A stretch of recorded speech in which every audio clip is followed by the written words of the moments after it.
stars in the bright sky.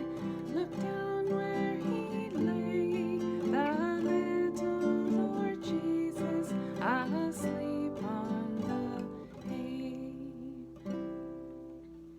Hi everybody. Thank you for joining me for Family Fun Sing-Along Time with Powell River United Church. That was a different gathering song that we had. We're going to use that one as we are leading up to Christmas. We're in this new season now called Advent, when we're waiting and preparing for Christmas. And Christmas is when we celebrate what happened away in a manger, away a long time ago, way far away, when Jesus was born. So we're in the season of Advent, and the first week of Advent, we talk about hope. And sometimes we light a candle to mark each week in Advent. So I've got a candle lit right here. That's lighting a candle for hope, okay? Our first Sunday in Advent, our first week in Advent. And we can sing a little song about hope, okay? And each week there's a new topic for Advent. So each week we'll add a verse to this song. But this first verse is about hope, okay? Hope is a star that shines in the night, leading us on till the morning is bright. When God is a child, there's joy in our song. The last shall be first, and the weak shall be strong, and none shall be afraid. Nice job. Okay, so we are thinking about hope. One thing I hope for is snow. Does that seem silly? I like to hope for snow. I wanted to just share something with you today about how to make a snowflake. You might already know how to do this, hey? To make a snowflake out of a piece of paper. Did you know it works best if we make that piece of paper into a square? And you can do that just by taking this corner down, making sure those points line up, right up here at the top. Okay. So if we take this corner point down to the side and cut this bottom part off, we'll change this piece of paper into a square.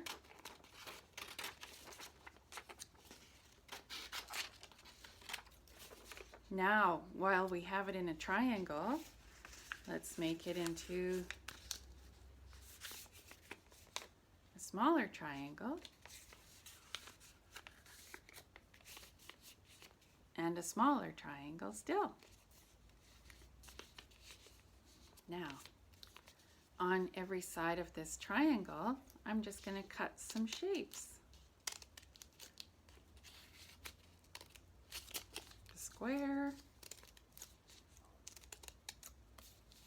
and a triangle. Maybe I'll put a little tiny square over here.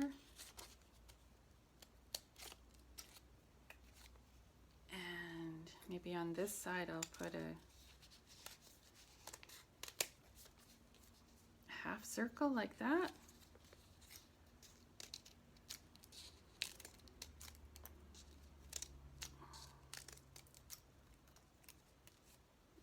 And on that side some small triangles. So now I've got shapes on every side. So when we open up the folded paper,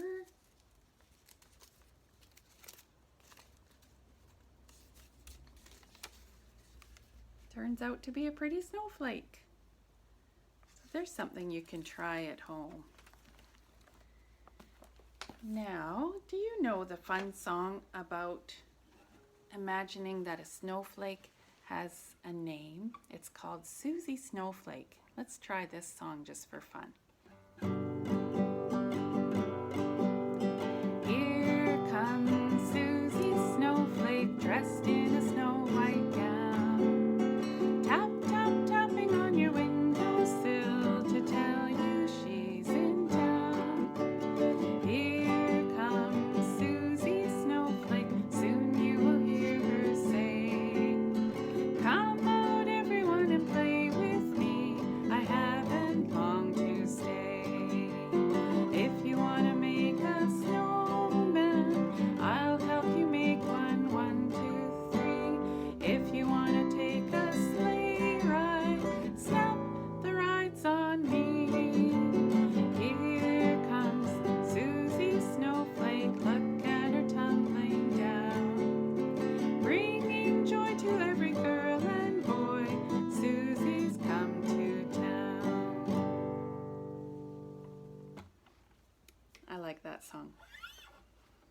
Okay, I've got a story for you.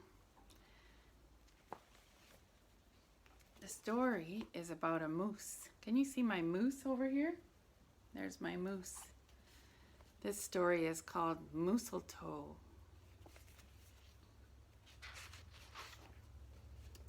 Mistletoe was written by Margie Palatini, and the pictures were done by Henry Cole. Mistletoe. 'Twas the season, and Moose was merry. He joyfully tickled the ivories with a tuneful of tidings and a flurry of fa-la-la-las. He was so full of ho-ho-hos, even his moustache had the holiday spirit.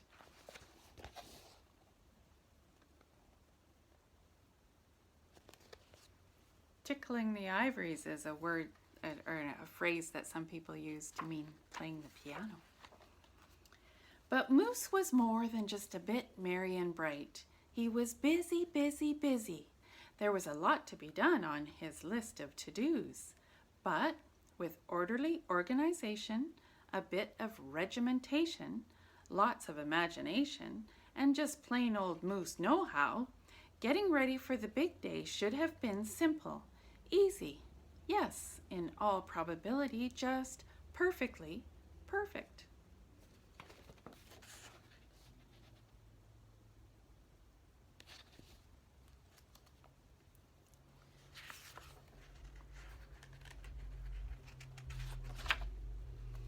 He wasted not one merry minute. Moose got moving and put some hustle into the holiday bustle. He went to work. He wrote cards and letters until his hooves hurt. Check. He shopped till he dropped. Check.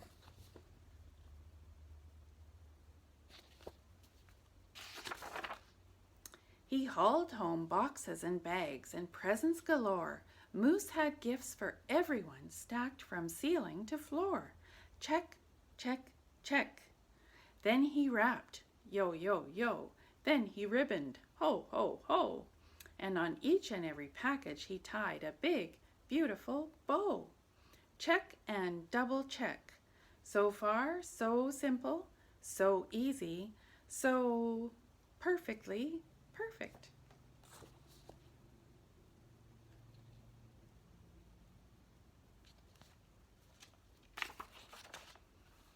Another look at the list, and Moose headed for the kitchen. He pulled out the pots, pans, and bowls, sifted through stacks and racks of cookbooks. He whisked with his left, spooned with his right. Moose baked tons of tins of cookies. Check. Dozens of cakes, breads, and sweets. Check, check, check. He made jellies, sticky jams. Moose roasted a goose and some chestnuts. He toasted marshmallows and yams. Check, check, check. Triple check. Yes, yes, so simple, so easy. But of course, so perfectly perfect.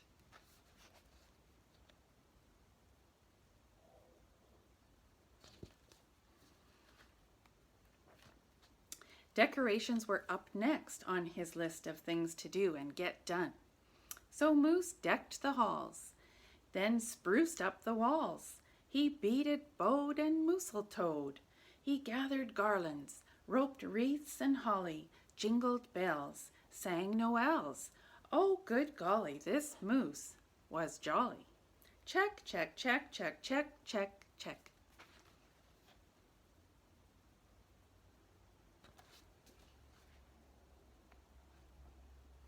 Last but not least, he hung all the stockings, each and every one with special care. And just in time, too. Soon, Santa would be there. Check and final check. Yes, sirree, getting ready for Christmas was an absolute snap. And so simple, so easy. And if he did say so himself, Moose thought totally, utterly, completely, perfectly perfect.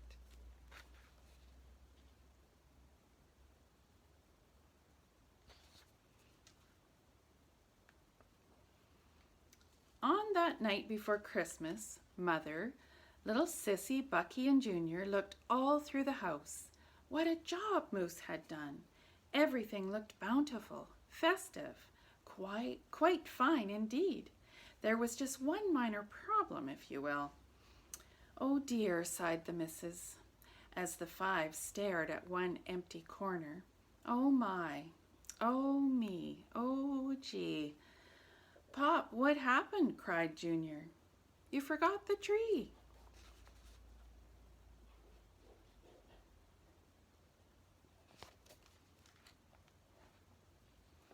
"Oops! Where would they hang the tinsel, string the popcorn, light the lights? Where would Santa leave his gifts for the kiddies on Christmas Eve night?" So Moose pulled on his galoshes and put on his hat. He would find a tree somewhere, somehow, and that's all there was to that. So out went the Moose, braving blustery, blowing winds and the cold, trudging through snowdrifts, courageous and bold.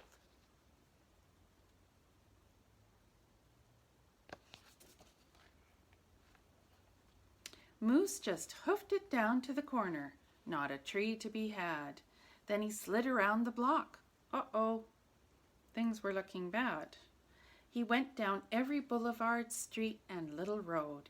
He looked down lanes and alleys. Every tree had been sold. There wasn't a branch, not a twig, not even one lousy, bowless bough hanging around. Nope, nada, nothing. Not a tree to be found.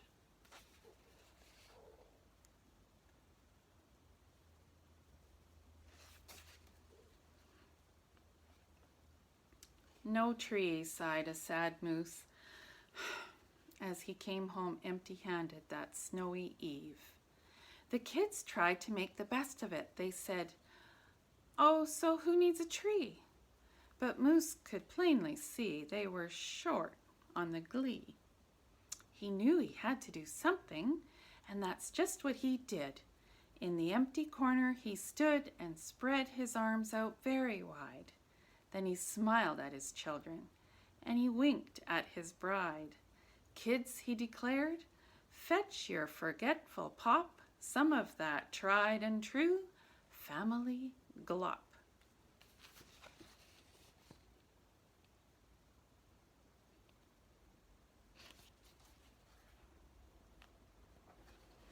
So back came the kids carrying a big pot of glue, and without a word to one another, they knew just what to do.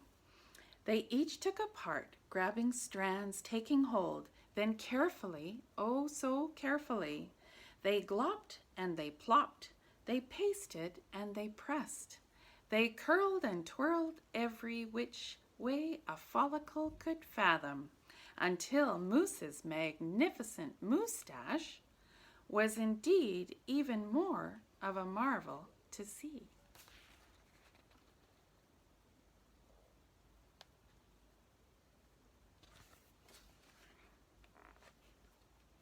Moose was just a few needles shy of being an evergreen tree. They strung Moose with lights from his head to his toes.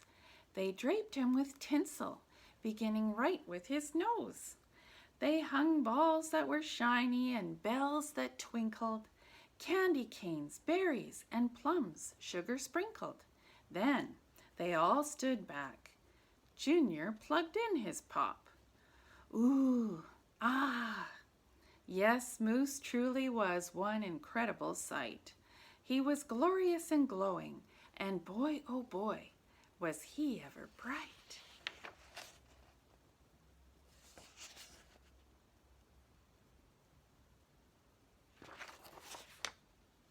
Then Junior placed the star on top of Moose's head.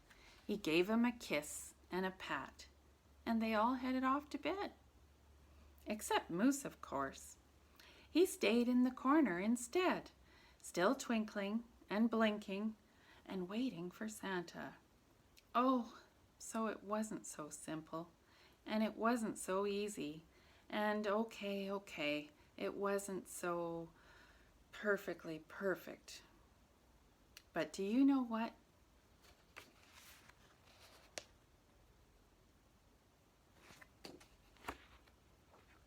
it was pretty close.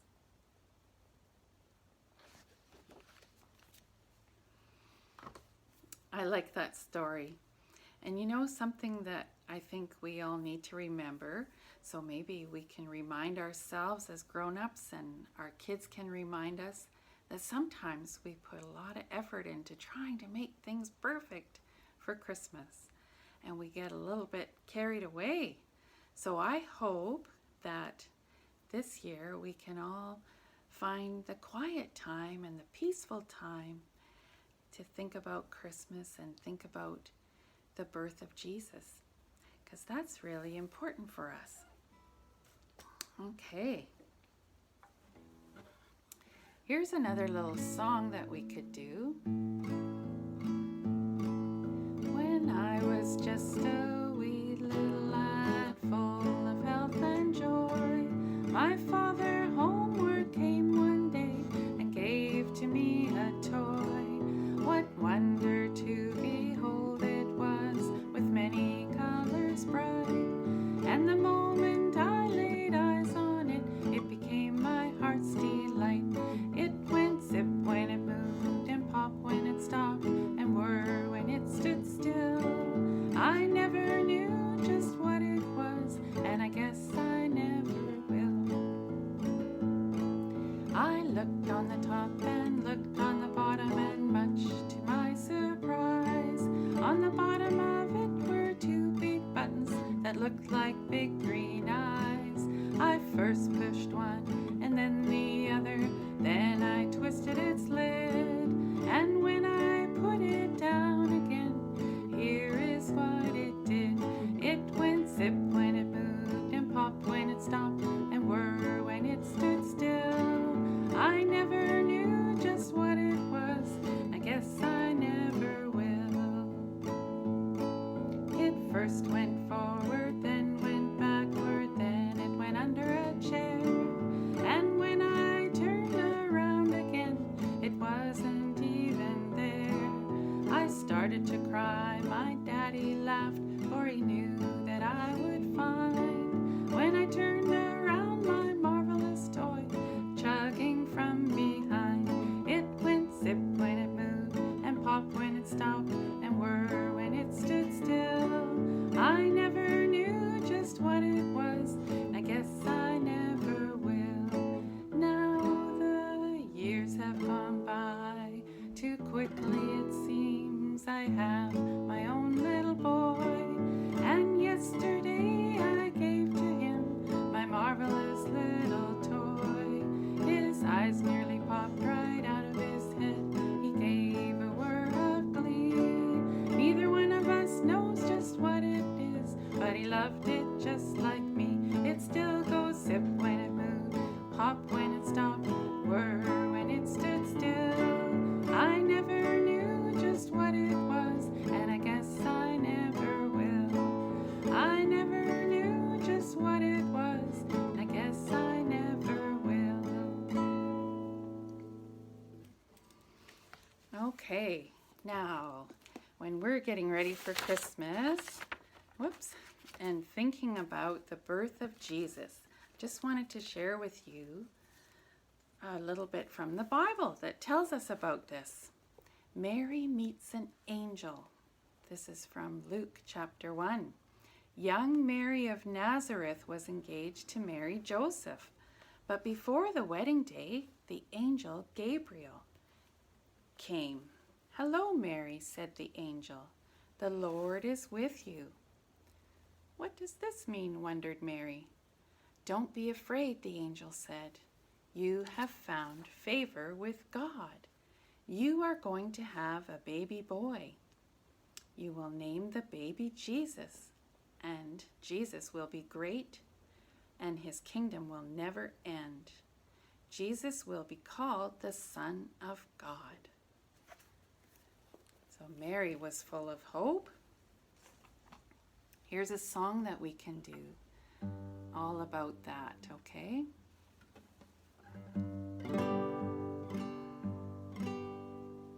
Still, still, still, the night is calm and still.